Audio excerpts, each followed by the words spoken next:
Vandaag zijn we in het prachtige Volendam. En we gaan je allerlei mooie dingen van Volendam laten zien. Maar wat ook nog wel belangrijk is, ik sta heel vaak op camera in deze films. Maar de cameraman Gabe gaan we vandaag ook zien. Want we krijgen hem, denk ik, hopen dat het lukt, in klederdracht straks te zien. Dus ga je mee?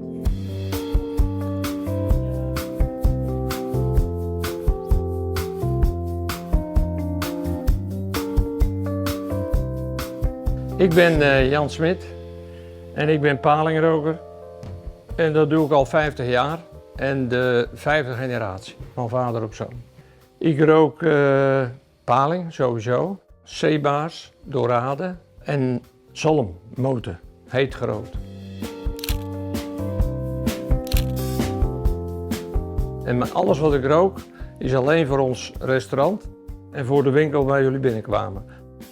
De eerste 3 generaties die rookte haring, want toen was het nog Zuiderzee. En dat noemen ze ook Bokkum. Dat is onze bijnaam geworden. En dat de afsluitdijk kwam, toen verdween de haring, want toen werd het water zoeter na verloop van jaren. En toen kwam er heel veel paling binnen en toen gingen ze paling roken. Paling kwam altijd uit het IJsselmeer en er is nog wel genoeg paling in het IJsselmeer, maar paling uit het IJsselmeer die worden niet bevet.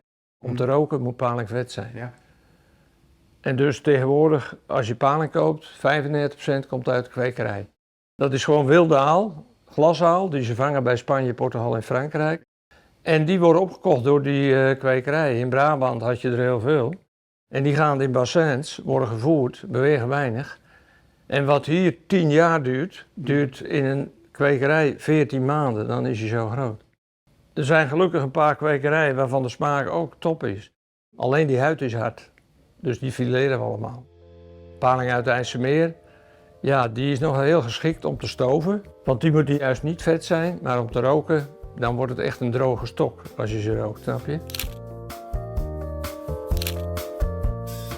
Wij roken met geschaafd vuurhout.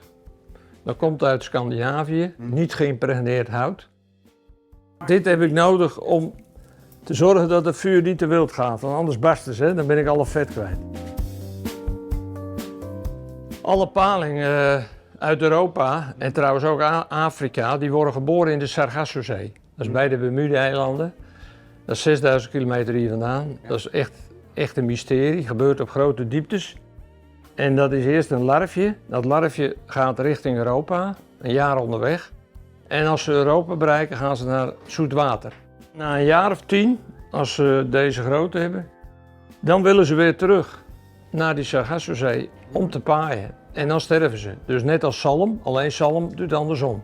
Je wordt in zoetwater geboren, gaat er zout en terug. Eén paling die teruggaat, die zorgt tussen de 1 en 3 miljoen eitjes. Dus ze hoeven niet allemaal terug hoor. Vandaar dat nog paling zat is. Ze zijn natuurlijk al schoongemaakt de dag ervoor. En dan 's morgens vroeg, dan ben ik hier om 5 uur, dan gooi ik ze in een pekel. Ongeveer een half uurtje. En dan gaan ze aan een pen. En dan zorg ik dat ze los van elkaar zitten en dan hang ik ze erin. En als ze klaar zijn, dan moet ik er ook weer in om ze eruit te halen. Dus dan gaat hier niks automatisch. De robot, dat ben ik. Je kan paling met geen enkele vis vergelijken. Ik vind het allerlekkerste wat er bestaat.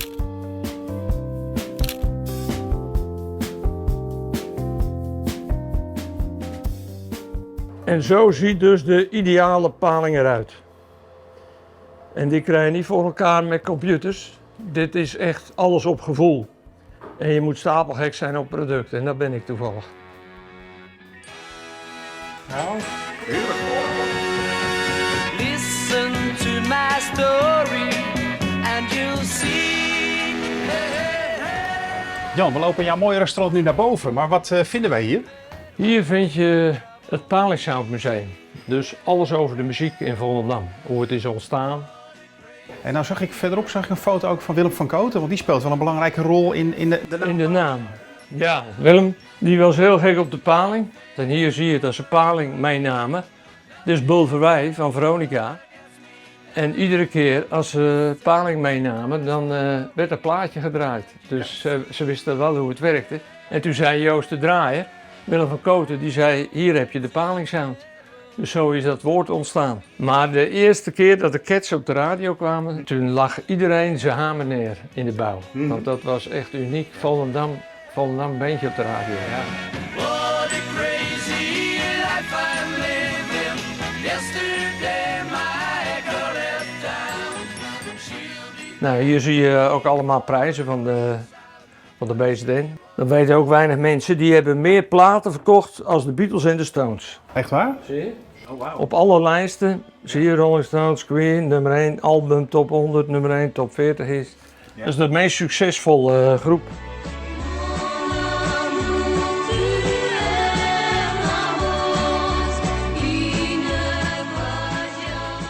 Het gaat gewoon door. Dus Jan Smit, die heeft ook een belangrijke jongen in de muziek, want die heeft de 3J's, Nick en Simon, ook een podium gegeven. Ja, zeker.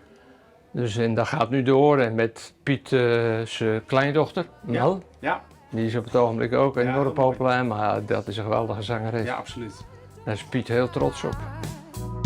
Even in the darkest night, there's no need for crying. Since you've been gone, don't miss you. Ik ben Malou en we zijn bij Foto de Boer in Volendam, waar je foto's kan maken in traditioneel Volendams kostuum.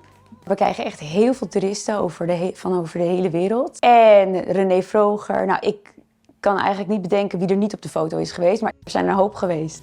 Since you've been gone, you're out of my head. Kunnen wij ook op de foto? Uiteraard, ja, we zullen jullie helpen, geen probleem.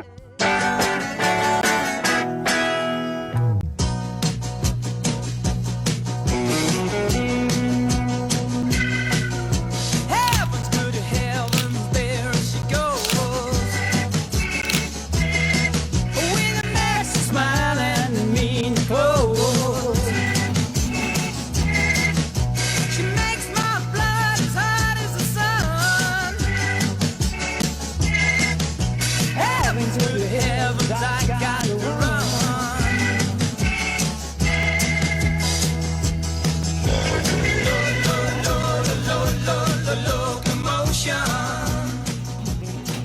Like a locomotion.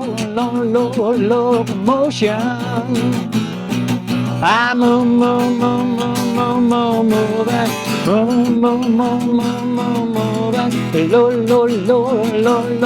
locomotion. Woo!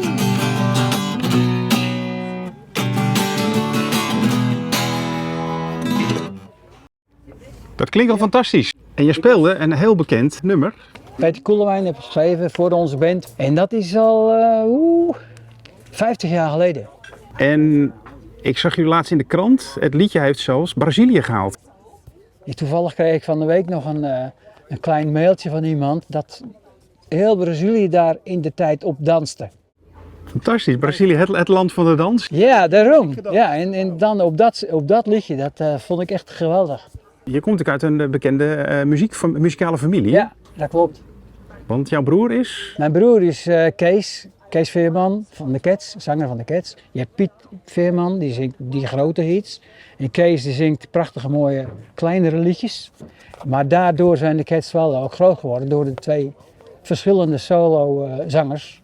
En ja, ik doe het nog steeds, want ik zit in de Tribute to the Cats band. En daar vertolk ik vaak, zing ik vaak de liedjes van Kees. Want ja, dat is toch wel een beetje de timbre, de stemachtig. Wat toch wel erop lijkt. Dan komen er heel veel muzikanten uit Volendam. Heb jij een verklaring hoe dat nou kan? Hoe kan het dat Volendam zo succesvol muzikaal is? Ja, de ene zegt dat hebben ze op de botter met elkaar hebben ze maken op zitten jutten met zingen op de plecht en noem maar op. Anderen zeggen weer dat het uit de kerk komt, Gregoriaanse samenzang. En dat zou, ja, die samenzang van de diverse beentjes is natuurlijk ook wel frappant. En dat zou natuurlijk ook wel kunnen, dat het meer uit die hoek komt.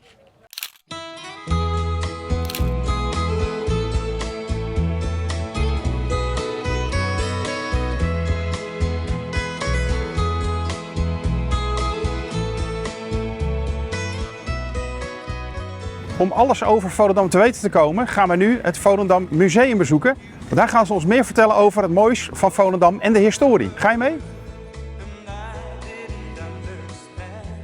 Kun je iets over de historie vertellen? Weet je, wanneer is Volendam ontstaan? Ik zie de eerste naam in het schotboek, dat is een belastingboek, Ja? zie ik de eerste namen verschijnen in 1462.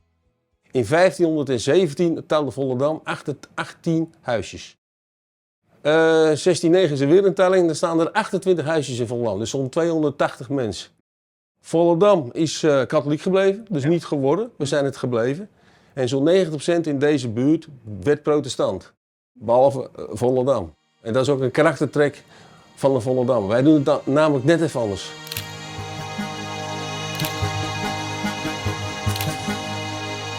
Sailing home across the ocean. Dit is een botter.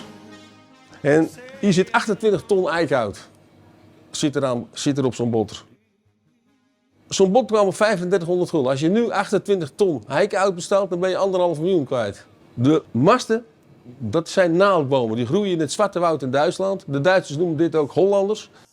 Die botters kwamen altijd met verse vis de haven in. En hoe komt dat nou? Als je hier goed kijkt, hier zitten allemaal gaatjes. Hier gaat het water er doorheen. En het komt uit de andere kant er weer uit. Dus je hebt altijd levendige vis, want er zit 6000 liter water in. Het is continu wordt dat vervest. En die zeilen die werden dan getaand, deze is niet getaand. Tanen wil zeggen, dan gaan ze in een taanketel, daar zit conserveermeel in, daar zit eikenschors in. En die Volendammers gooiden daar ook ossenbloed bij. En dan krijgen ze een prachtige rode kleur. Maar dan gingen ze ook 5 jaar langer mee. En de touwen en de netten werden dus ook getaand. Dat werd dat sterker. A cold and rainy night. De Lutine, gebouwd in Toulon. Frans Vergat, een 3-master. Daar heb je hem op een schilderij. Kwam in Engelse handen terecht. De Engelsen hebben hem een beetje verbouwd. En toen kwam er crisis in Hamburg. En toen is dat schip de Lutine vol met goud. Er zaten 195 goudstaven, duizenden goudstukken en 150 zilverstaven aan boord. En toen is dat schip, de Lutine, van Yarmouth naar Hamburg gevaren.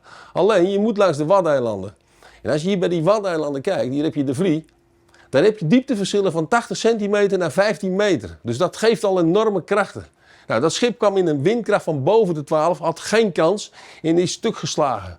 En al dat goud is over die bodem verspreid. En toen gingen ze dat goud erboven halen. En van de 195 goudstaven kwamen er 112 erboven. 83 waren er weg. En er waren 1000 goudstukken weg. Nou, je raadt het al. Er waren 2 Volendammers eroverheen geweest. En die hadden dat goud meegenomen. Vandaar dat er in 1850 hier ook een vissersvloot lag van 258 botters. Dankzij Pieter Salmon en zijn schoonzoon Nicolaas Keuken. Maar mochten ze het goud houden? Want Nou, wat denk je zelf? officieel niet, hè? Officieel niet. Maar Pieter had op een gegeven moment 14 panden op de dijk. Ja, dat weet je genoeg. Ja. Ik zie hier staan, sigarenbandjeshuisje. Wat is dat? Ja, dat is een beetje uit de hand gelopen hobby van een monnik. Een uitgetreden monnik. Hij is na de oorlog, in 1946 is hij gestart hiermee. En toen heeft hij zo'n 7 miljoen sigarenbandjes gepakt. Dat is met recht monnikenwerk. Het is ook echt monnikenwerk. In 1964 is hij overleden en toen is het naar de overkant gegaan, naar de buurman. En die heeft er toen nog 4 miljoen bijgeplakt. In totaal zitten er 265 verschillende merken zitten er in dit mozaïek. En in 1991 is het naar het Volendams Museum gekomen. Mooi Volendam. De tijd springt slordig met je om. Toch blijft de visserschip. We zijn aan het einde van ons bezoek aan het prachtige Volendam. En we hebben weer mooie dingen beleefd. Muziek, paling, vis, prachtig dorp en gaben hebben we gezien in klederdracht. Dat was ook wel uniek. Dus dank voor het kijken en abonneer je op ons kanaal. Zodat je op de hoogte blijft van onze nieuwe filmpjes. Want er komen er echt nog wel meer aan. Tot de volgende keer. Toch zal het